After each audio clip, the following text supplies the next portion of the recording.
Hello, everybody. My name is Megha Mittal. I welcome you all to today's discussion on the rights of third-party collateral holders under IBC.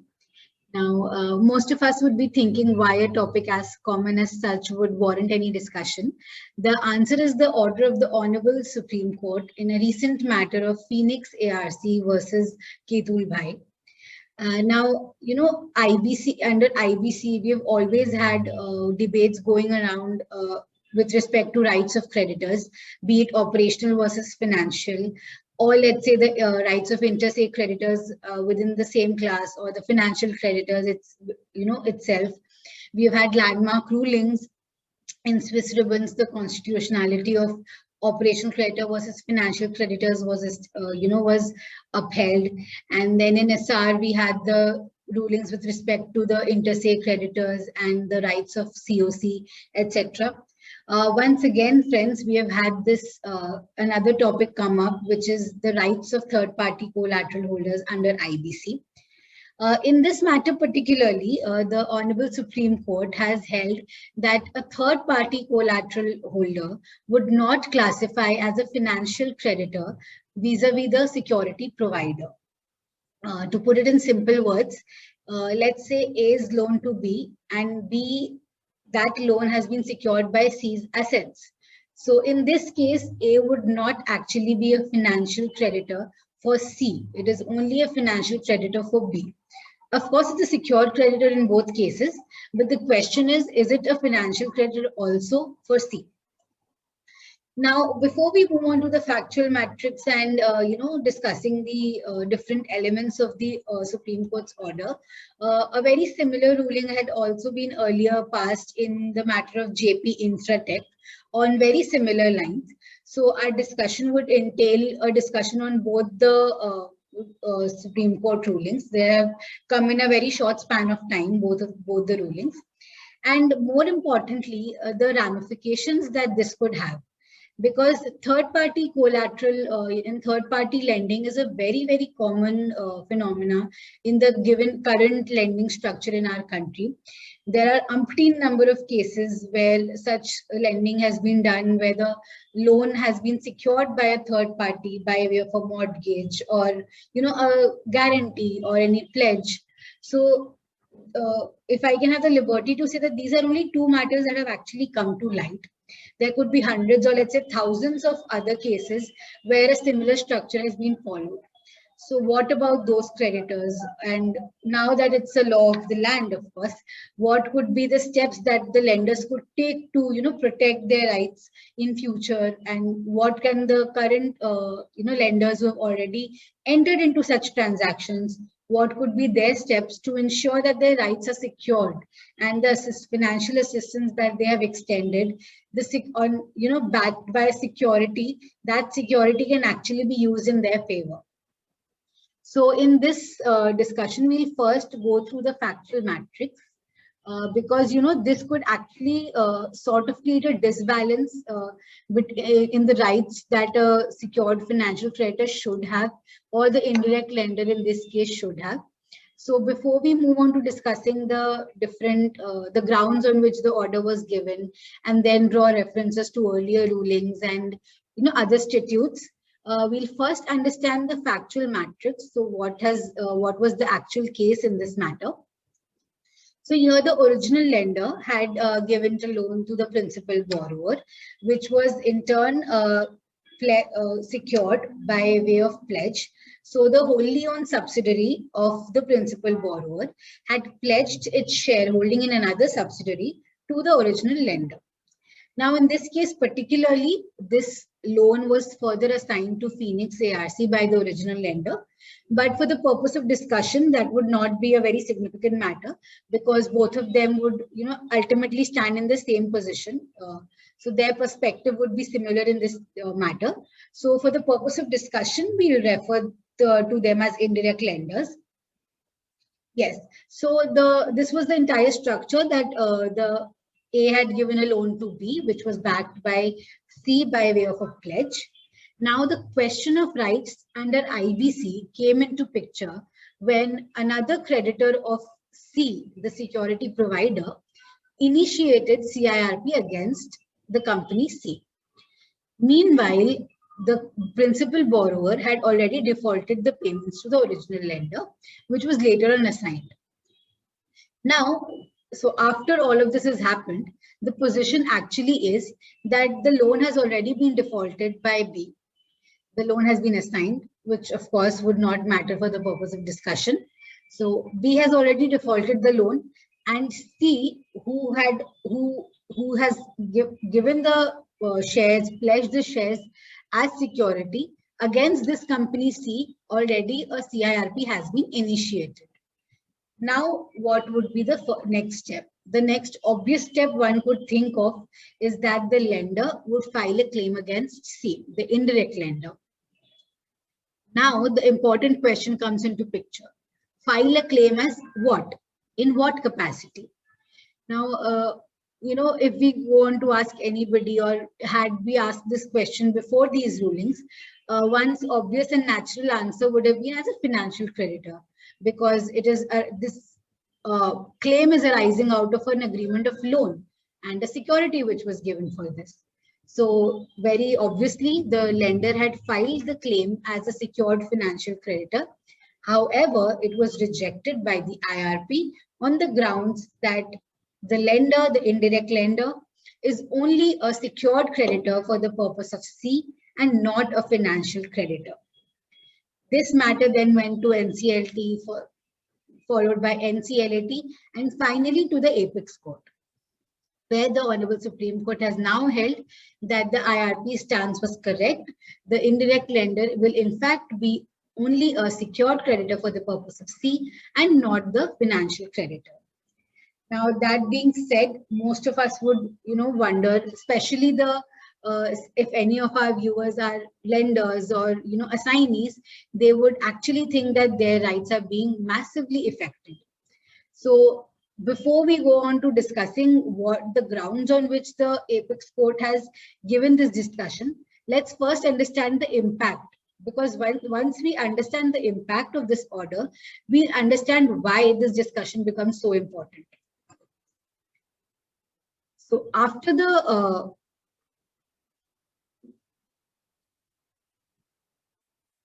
okay, so let's go first go to the impact. Now, what would be the impact? The impact here is that because I can only exercise my rights as a secured creditor, not a financial creditor, I would have a rather lopsided position of interests or rights under IBC, the whole of the statute.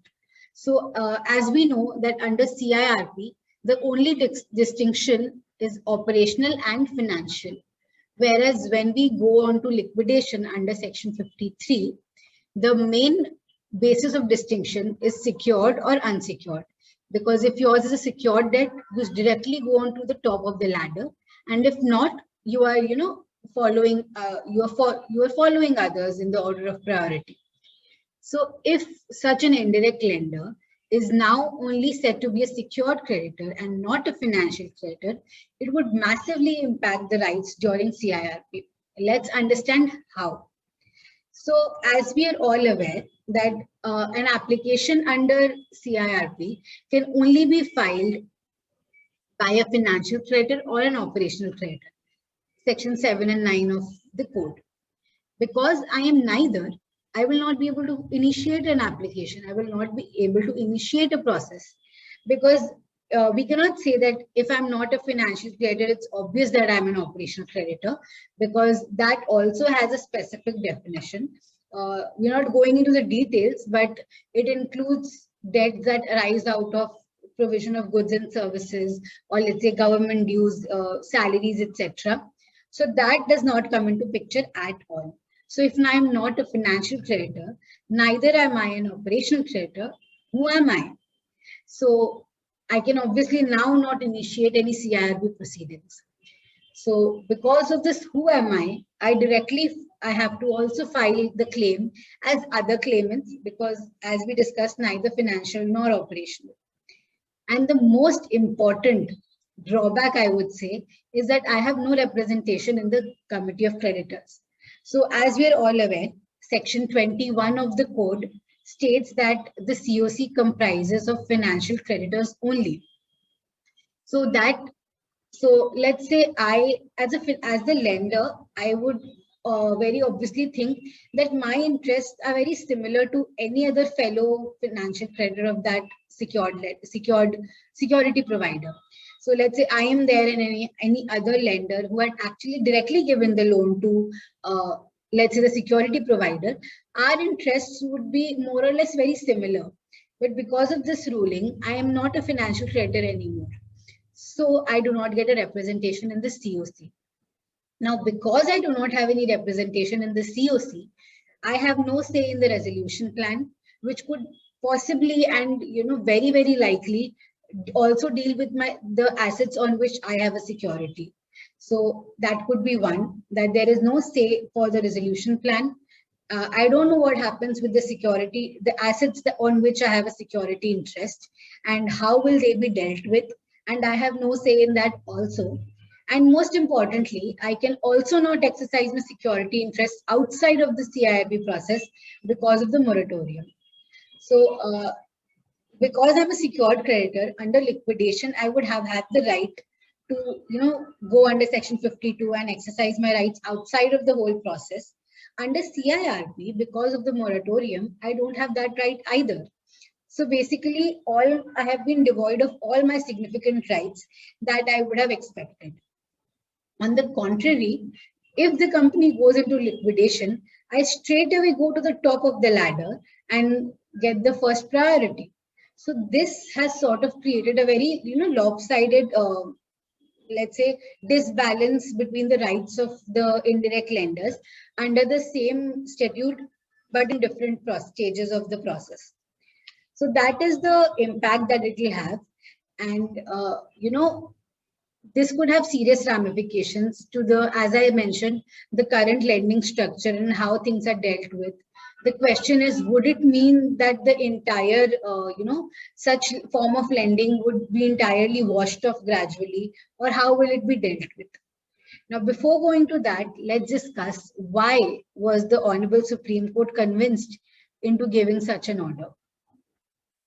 So the grounds of the Supreme Court verdict. So the Honorable Supreme Court had two main stances or basis which they have given such an order. The first being a need for a direct nexus. Now, when we say direct nexus, we must draw reference to section 5(8) of the code, which defines what is a financial debt.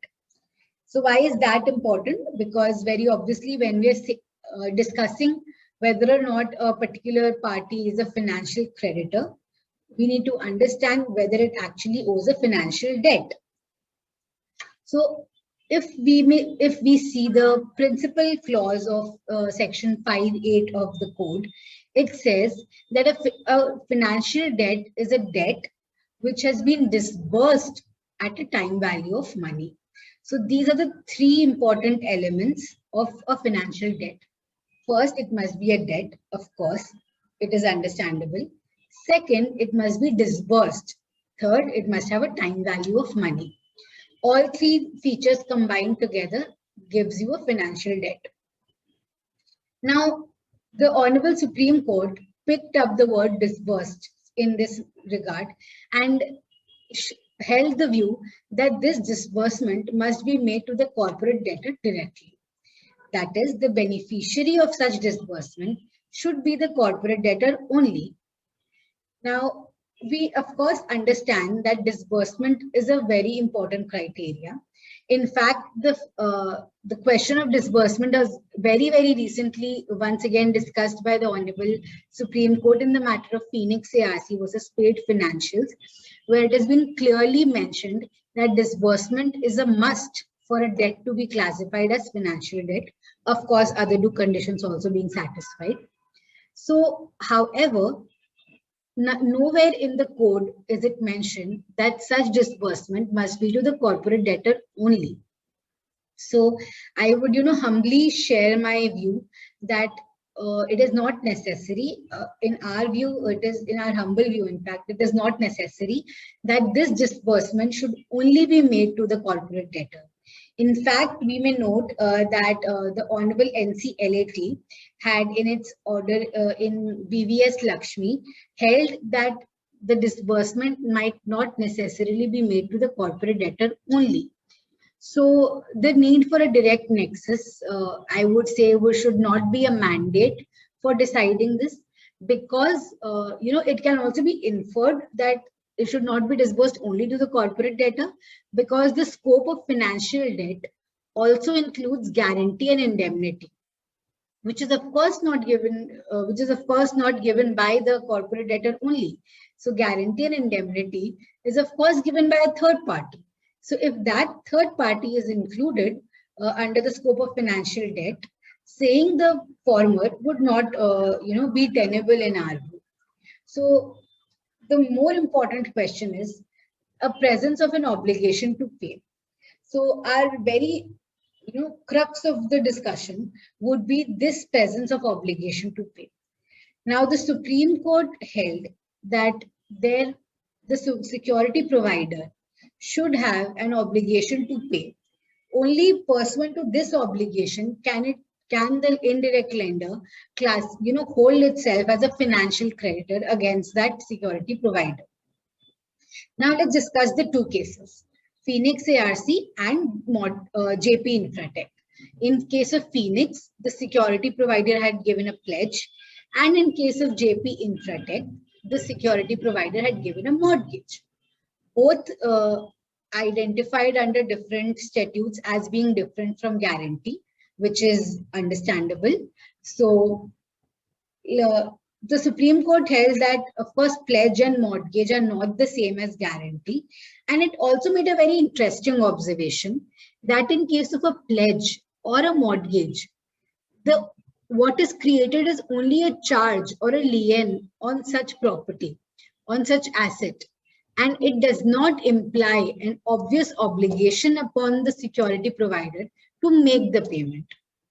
It becomes very important, this point, because a very obvious reaction to that would be, wasn't the obligation to pay an implicit an implied consequence that, so let's say if I am a security provider, if I have I have given my assets as security for a loan that somebody else has taken, I should first be given a chance to pay off that loan in case the principal borrower is unable to do so. I should first be given a chance to repay, and if I fail to do so, then can the indirect lender exercise the security interest. I should not be directly devoid of my assets, control over my assets, because the principal borrower failed to pay. I should be given that chance to pay, and if I am also unable to, then in that case, the security interest may be exercised. So we'll of course discuss it in the further slides also. So to summarize, the two main grounds on which the Honorable Supreme Court's order was based on was, first, the need for a direct nexus, and second, and more importantly, an obligation to pay, which as per the Honorable Supreme Court was absent in both the cases in discussion. We now go on to discuss the, whether a security without an obligation can at all exist. So first of all, the validity of third-party collaterals. So as I mentioned earlier, third-party collaterals are very commonly found in everyday commercial transactions, and it's nothing new. Of course, it is not prohibited, but it is controlled and regulated by law. And also, the fact that it is controlled and regulated, it clearly gives us the idea that it is an identified concept. Let's draw a reference to Section 185 of the Companies Act and 186, where the section provides or states the conditions in which a company can give a loan, security, or a guarantee to the different to any X and Y person or a company. So of course, they acknowledge the concept of a security and a guarantee. Similarly, Section 213 of the SARFAESI Act, also which defines financial assets, also includes within its scope any mortgage, hypothecation, or pledge. Now, it is very important that, prior to IBC, any secured creditor or generally financial debts are secured. Generally, they are secured debts. They would think of recourse under SARFAESI. So it's very obvious so that we can draw references from the Act. Now, under the definition of financial assets under SARFAESI, hypothecation, charge, and pledge, all these three things are identified as financial assets. So if something is my financial asset, I would, want and be entitled, I should be entitled to exercise my rights as the owner of that financial asset, which means I should be given a right as a financial creditor. So we can also draw references from this that maybe the intent was to give the third-party lenders, third-party collateral holders this right as a financial creditor only. This is the intent that we may infer from the provisions of the SARFAESI Act. Now, the creation of security, whether it is an implied obligation. This is the more important question for discussion today. So there are three questions that we should answer. First being, can a security interest exist without an obligation to pay? Second, whether such security is different from guarantee. And third, does this obligation to pay, as I mentioned, should have been an explicit obligation. So let's deal it one by one. First being, can a security exist without an obligation to pay? As I mentioned some time back, if I am a security provider, there is some asset that has been secured against a loan taken by somebody else, I should be first given a chance to meet that payment. And if I am unable to, only then can my asset be parted away with me. So one may think that, of course, there must be an obligation to pay on me also. This matter was also taken up in a very prominent ruling of Imperial Bank of India versus Bengal National Bank, wherein the Privy Council had held that a security interest is only to support a debt, which means that there must be an underlying debt. If I have given a security, there must be a debt for it. And there being no debt, there is no right to enforce a security interest as well. Now, if I want to exercise my security interest against a person X, there must be some debt. So if the indirect lender wants to exercise the security interest against what is my asset, there must be a debt. There must be an obligation on me to first pay that.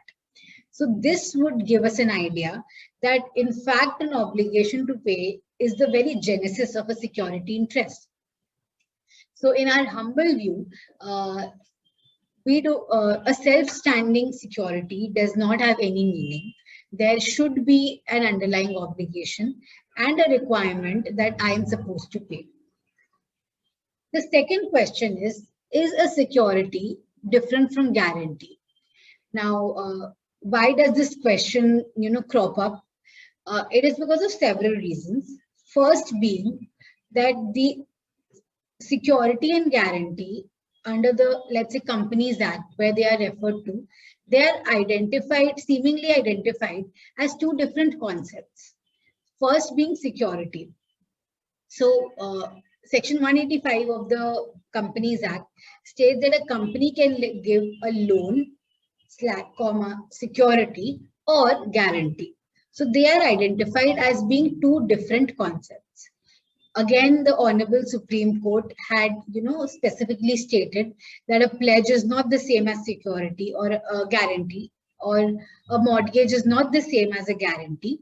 So because of these two differences, it said, it may be the case that we cannot, equate them, but they are of course of, similar nature.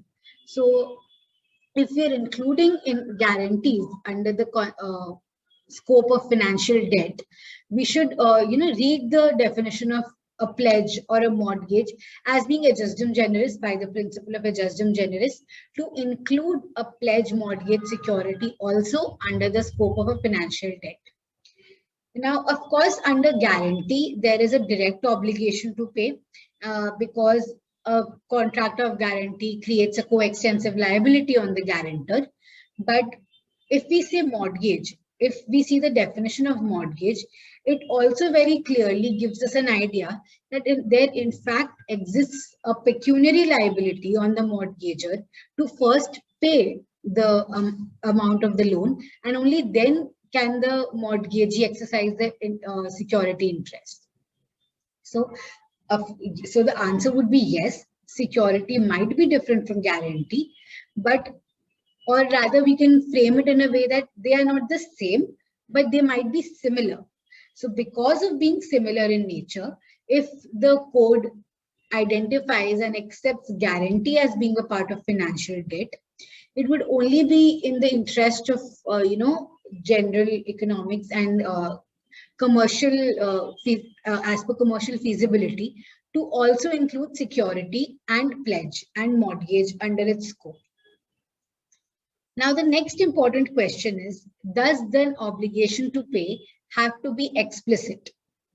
Now, a very interesting observation of the Honorable Supreme Court was that in the trust deed that was entered between the lender and the security provider, which is the corporate debtor, the deed did not have any provision or clause which implied an obligation to pay existing on the security provider. So the question would be that, does the Honorable Supreme Court want to intend that this obligation should have been made explicit because nothing of this sort has been clearly provided for in the law? So this might be the case because this is seemingly what has forms the basis of the Honorable Supreme Court's order. One can question whether intent is important or interpretation, because if it was only about an explicit clause of the in the deed, it can give us an idea that the intent would not have been to exclude these from the scope of financial debt because they are very similar in nature.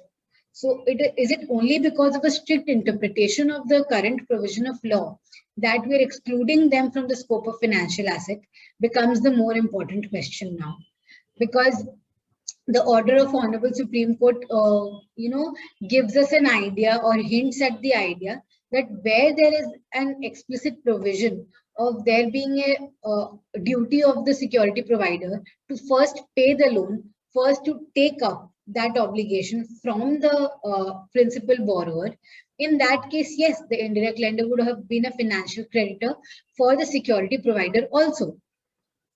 So this would give a question of whether intent is important or interpretation.